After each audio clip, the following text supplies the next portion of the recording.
Lejlet l-elezzjoni tal-2013 proġett nazzjonalista kien elimina aċċess importanti fl-Isptar Ġenerali ta' Għawdex bil-konsegwenza li meta partijiet minnu ħadu n-nar ftit tal-jimilu, eżattament fjum il-miliet, numru ta' infermieri u pazjenti spiċċaw jissograw ħajjithom biex jevakwaw il-post biex jevitaw in-nirien.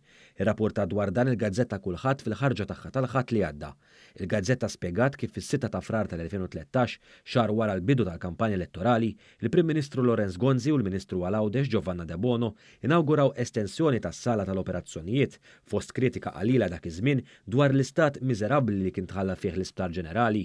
Din il-kritika kienet marbuta ma' rapporti ta' telqa, ħmiġ, nuqqas ta' ġene, arja kundizzjonata ma taħdimx, soqfa jisfrondaw u anke ġrieden jiġru fiswali li fost oħrajn kienu l-ordni tal-ġurnata.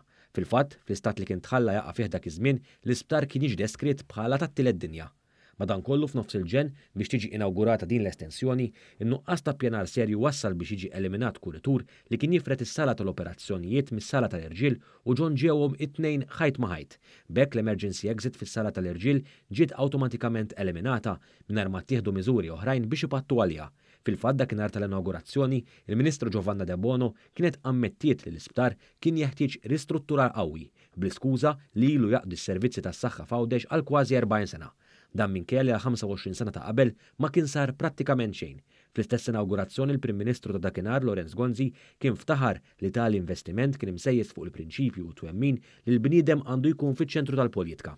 Intant il-kulħadd irrimarkat stqarriju uffiċjali tal-Partit Nazzjonalista nhar it-tlieta li għadda, iffirmata mid-deputati Alex Borg li f'Għawdex inserta u l-eredi ta' tron tal-istess Giovanna De Bono, Stephen Spiteri u Adrian Delija, li ironikament din l-istess qarrija staqsiet jekk kienx hemm biżżejjed miżuri tas-saħħa u sigurtà fl-isptar.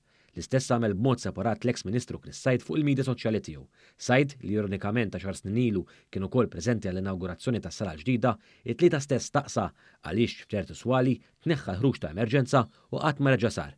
L-għada kompla jżejjena u f'post oħra fuq Facebook qal li tal-mistħija swali fi sptar bexieren ta' pazjenti fihom li m'għandhomx emergency exit li tneħħiet mill-istess gvern tal-Partit Nazzjonalista.